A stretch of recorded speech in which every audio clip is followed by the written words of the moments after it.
Look, 50 years ago, I think last month, at a State Department press conference, President Kennedy raised the importance of continued American engagement in Vietnam to prevent a collapse in Southeast Asia.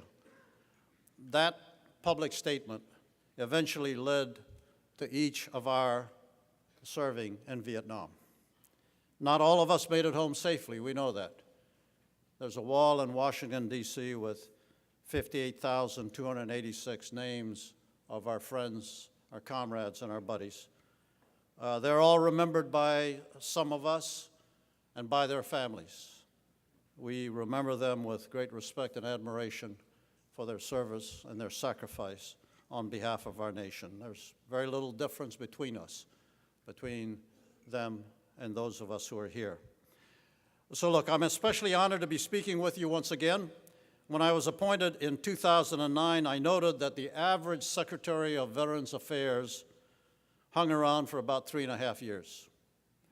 And so I said then that we had to move quickly to get things done.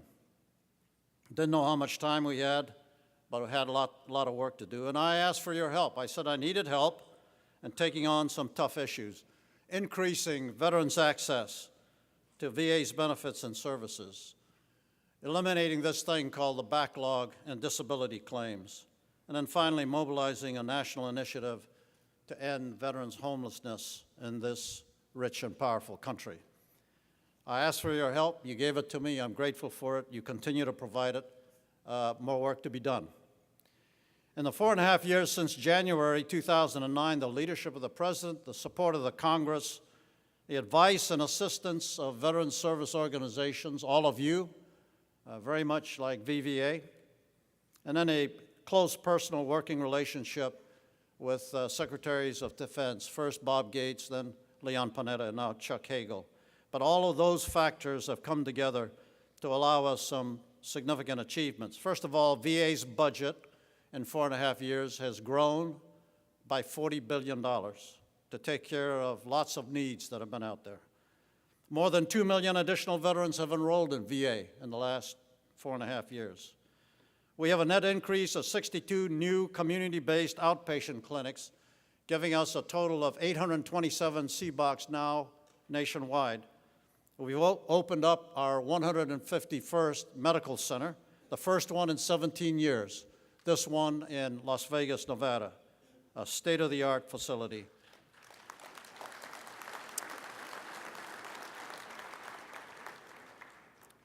And it's our 151st medical center. More than 10,800 caregivers have been trained to care for our most seriously injured post-9/11 veterans. More than 1 million veteran and family member students have received educational assistance and vocational training through our education programs. An average of 113,000 veterans a year have been laid to rest. Nearly 90% of our veteran population across the country nearly 90%, now have a burial option within 75 miles of home. Veterans' homelessness was reduced by 17% between 2009 and 2012. We had another count here in 13. That final tally is pending, but my prediction is there'll be another reduction when it's released. Last year, 70,000 veteran home mortgage holders who defaulted on their home loans, were kept from foreclosure and eviction because we got in there, worked with financial institutions and those veterans, lowered payments, extended payment periods, but kept them in their own homes. We're not perfect here. We didn't get them all, but 70,000 who were headed to foreclosure, we were able to help. And you know, the task for us this year is how to do that better. And then finally, we fielded a new automated claims system called VBMS, Veterans Benefits Management System. It's now fielded to all 56 of our regional offices. We are transitioning out of paper into digital claims processing, and I'll talk a little bit more about that. So those are some of the accomplishments. I wanted to get them out of the way up front, and then we could talk about things that we are focusing on. So trying to generate momentum over the past 4.5 years, challenging, but with your support, we have kept our sights in how we made our decisions, kept our sights on what best served veterans. No shortcuts, no easy outs.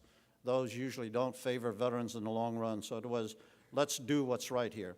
So today I want to talk about 4 of the important issues that we continue to work. One is the backlog. I know that's something that you see and hear about. I'll give you a status report on that. Another one's mental health. Mental health. For this group, you know, we know what we went through. Mental health's a big issue. Disabilities treaty, that's in the offing, and then the health care law. I think all of us need to have a conversation about that. So first, the backlog. Let me be clear up front. No veteran should have to wait to receive benefits that have been earned. And we're going to get there. The claims backlog is a decades-old problem, but we've committed to eliminating it. Not reducing, not better managing, not getting better days to, average days to complete, but ending this thing called the backlog. And we have committed to no claim over 125 days, 98% accuracy in all our work. And when we get to 125 days, there's nothing magical about 125 days, right? So it is, how do we provide high quality, fair, good outcomes for veterans as fast as we can? We've said all along it will take time to solve this correctly, but we are not going to leave this for another secretary or another president to wrestle with. We're going to fix it. The president wants this fixed, and we are on track to eliminate the backlog in 2015. So 4 years ago, we began developing a plan. And then we had to get, provide compelling arguments to get that plan resourced. We've done that. We're executing that plan today. One of the first things we decided was to take a look around, and much of this was feedback I got from veterans as I attended during my first year, conferences and conventions like this one, when I would get direct feedback from veterans about what needed to be done. And so, there's some unfinished business from previous wars out there.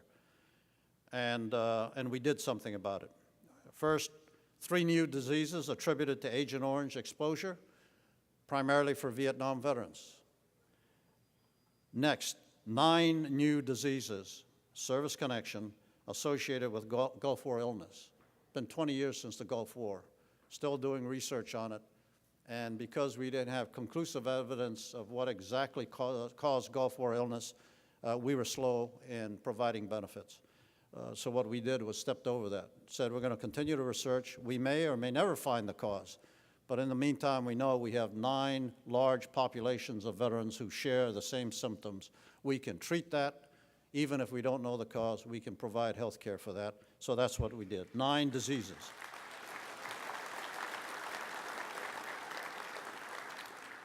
And then we stepped forward and said, if you've been in combat and you have medically verifiable PTSD, we're going to grant service connection for PTSD.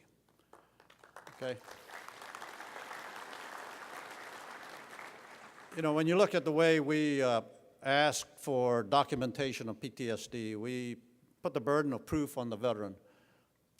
Time of day, weather, 6-digit coordinate, right? Narrative of what happened, 2 living eyewitnesses or whatever, whatever. But, as I looked at it and talked to other veterans, the issue was, hey, that's not how combat goes, right? First shot goes off, you don't know where you are. All you knew is you're scrambling. You're trying to stay alive, trying to drag your people to safety, you evacuate your wounded, get your firepower up, and put the other side down. You don't know what time of day it is. You don't know whether it's bright sunlight or rainy. So all the circumstances we needed for documentation were, it didn't match what goes on in combat. Nobody sits there trying to figure out, yep, that 6-digit coordinate is where it happened. Not all of us had maps, and not all of us who had maps knew how to read them, so. So the point was, look, we know that PTSD is as old as combat. In combat, medically verifiable PTSD, we're going to provide service connection, submit your claim. So this is the unfinished business we went after. Agent Orange, Gulf War illness, combat PTSD. But understand, when you take care of unfinished business for veterans, previous wars, these are large numbers now being granted opportunity to submit disability claims. So the claims are going to go up, right? your inventory and claims are going to go up. That's fact of life. And as the claims go up, as they surge because you made these three big decisions, then the tendency is for the backlog to also grow.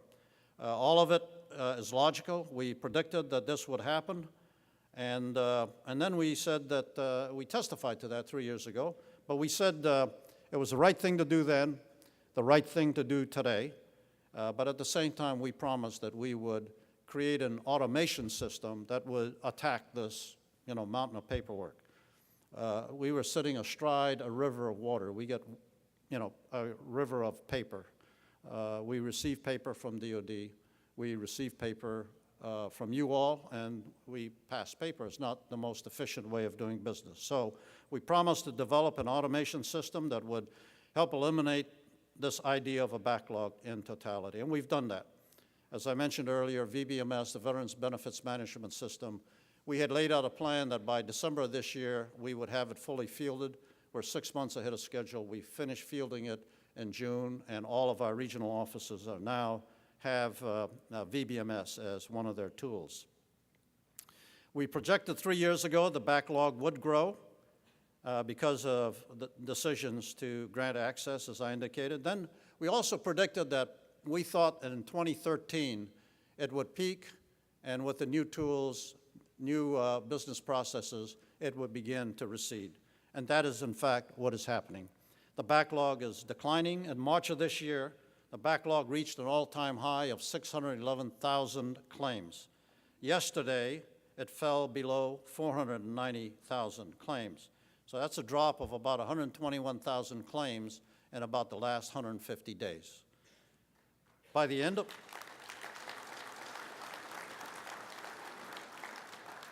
most of our 2-year-old claims are out through the system. Before the end of the year, we expect our claims that are 1 year old be out of the system. And we have the lowest number of claims in processing today since March of 2011. At the high water mark in our inventory, I told you the inventory would grow with those three decisions. It probably got to 880,000. Today, that inventory is 773,000. But within that, less than 490,000 are backlog, and those numbers will continue to go down. Barring any changes in entitlements, we'll all be able to watch this number continue to decline, and we're committed to ending the backlog in 2015. That's where we're headed. Next, mental health. More troops are surviving combat today, and after nearly 12 years of combat, their injuries are serious, and their issues are complex, compounded because of the repeated deployments. Many combat veterans carry with them the baggage of war, my euphemism for PTS, post-traumatic stress. Anxiety, increased irritability, a sense of numbness, flashbacks, feeling depressed. PTS. You'll note I didn't say violence anywhere in there. Now, most of us are able to work through PTS on our own with the help of strong families and other support mechanisms we develop over time. Some veterans develop the D, PTSD, post-traumatic stress disorder. That is the more serious version of this and requires professional help. It's still treatable. People can function. But our mental health professionals are good at helping folks with PTSD. Over time, people get better with treatment. During tough economic times, as we've experienced for the last several years, any prolonged unemployment exacerbates stress. And that kind of stress prolongs the transition of those coming home from combat with PTS or prolonging treatment for those with PTSD who are in formal treatment. So what we want to do is address these issues directly and early before the complications begin a downward spiral that some of us know about towards depression and substance abuse, anger issues, job loss, breakup of relationships, homelessness, some cases suicide. So the longest war in our history, the one that's currently on operation, and then higher survival rates have sensitized all of us to the mental well-being of service members and veterans, including the need for better tools for identifying and treating their issues. In the past, we often thought simplistically, I use the collective we here, simplistically in terms of normal and healthy and mentally ill and unreliable. Normal and healthy on the one hand, mentally ill and unreliable on the other. And so when you simplistically create these two definitions that aren't accurate, by the way, you create obvious stigma against people seeking help. If you were among the normal and healthy, you didn't dare seek professional help for mental and emotional issues because that moved you over into the mentally ill and unreliable category, and everybody worried you'd never get back to the other one. Today, we know that mental wellness is an issue for many people, and that we all at times could use some counseling in dealing with life's difficulties. So at VA and DoD, we encourage veterans and service members to seek treatment without any fear of being ostracized. In fact, we call it an act of courage to step forward and seek treatment. But the bottom line for me is this: PTS, PTSD, TBI, traumatic brain injury, and even depression, all are treatable if we are able to convince veterans to seek treatment.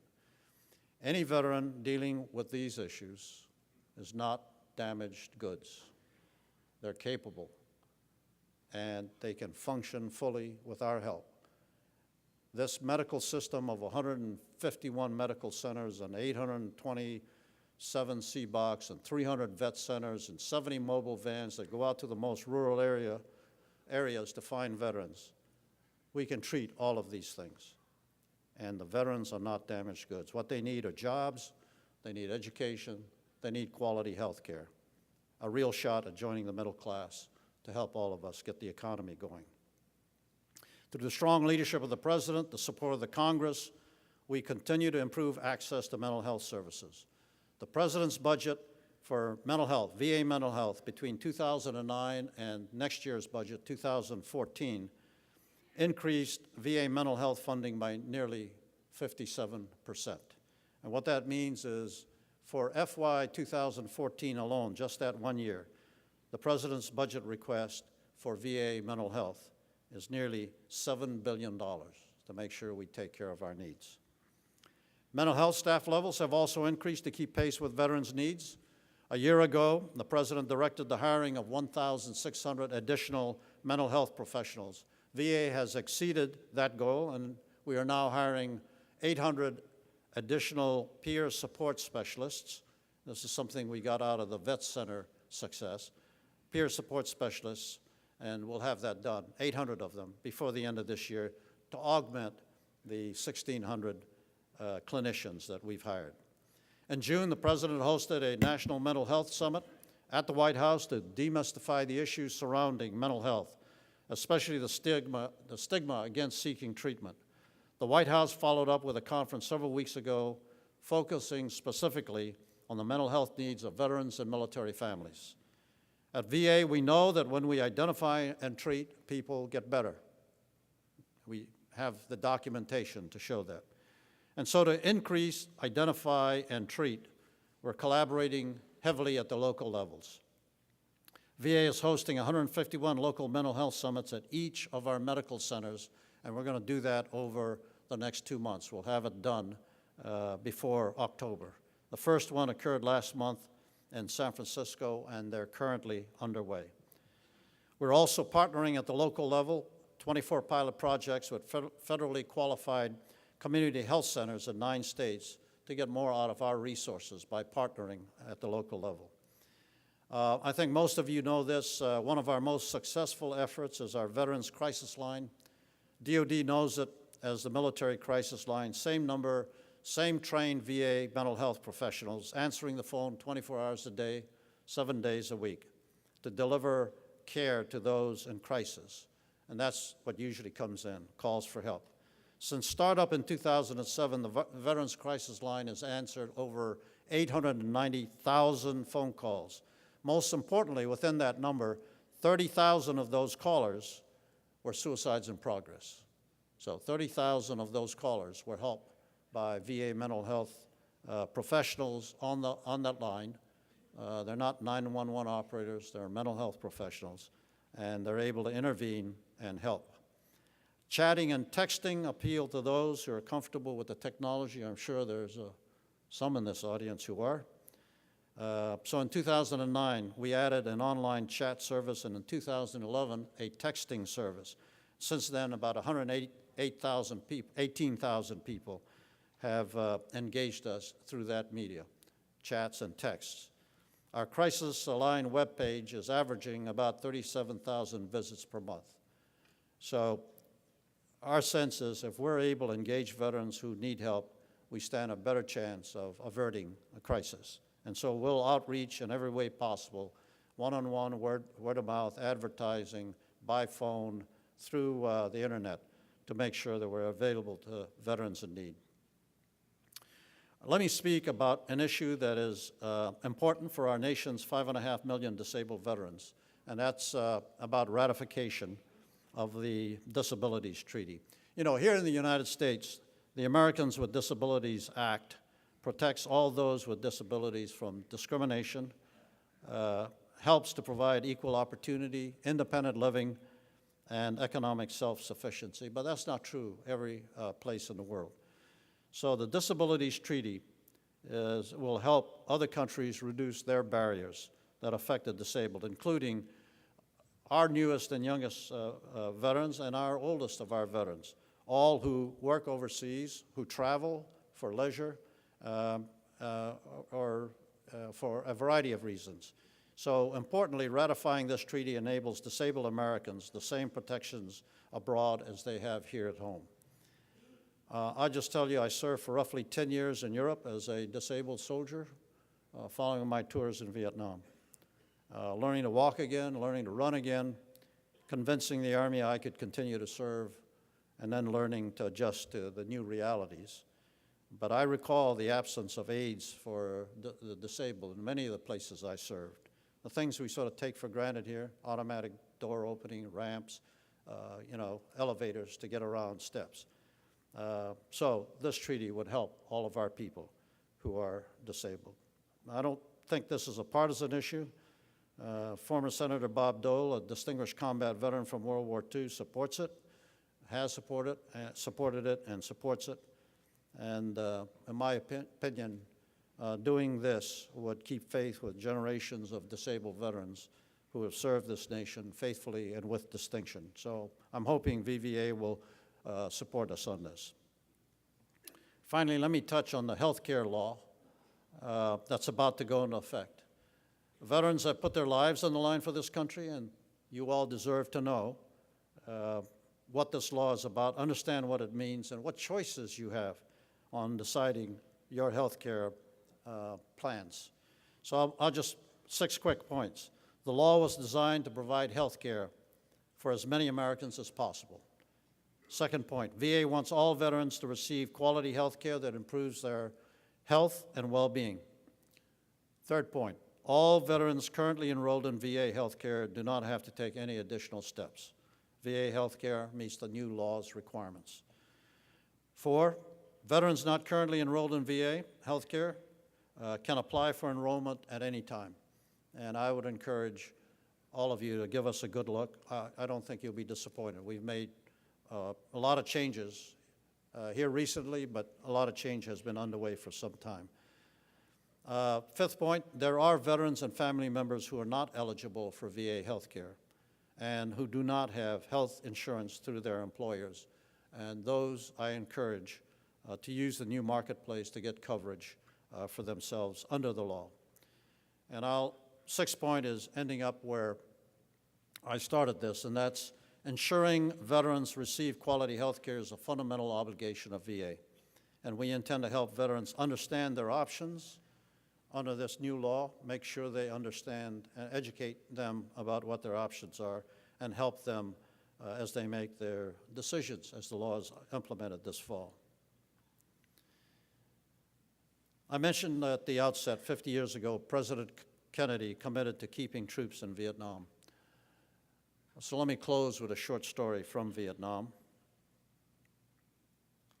about a Marine, a soldier, and an airman. Not three different people, but one. Colonel Bud Day, who passed away recently. Bud Day served in World War II. He served in Korea. He served in Vietnam, first as a Marine, then as a soldier, and finally as an Air Force pilot. He's been called perhaps the most decorated officer in modern U.S. history. A native of Sioux City, Iowa, Bud Day quit high school in 1942 to join the Marine Corps, serving 30 months in the North Pacific as a member of a 5-inch gun battery. Returning home, he took advantage of the original GI Bill, got his undergraduate college education and a law degree. His calling to serve led him to join the Army Reserve, followed by a direct commission into the National Guard, Iowa Air National Guard, 1950, right as Korea is kicking off. Within a year, Bud Day is activated to fly F-84 Thunderjets, and he does 2 combat tours in Korea. Following the Korean War, Bud remained in the regular Air Force flying F-100s. In 1967, just a year away from retirement, Bud Day volunteers for a tour in Vietnam. He's assigned as the commander of Detachment 1, 416th Tactical Fighter Squadron, 37th Tactical Fighter Wing at Phu Cat Air Base. On 26 August 1967, while on his 65th mission over North Vietnam, Bud Day's aircraft is hit by anti-aircraft fire and he ejects. During the ejection, he breaks his right arm in 3 places, hurts his back, injures his back, suffers eye injuries.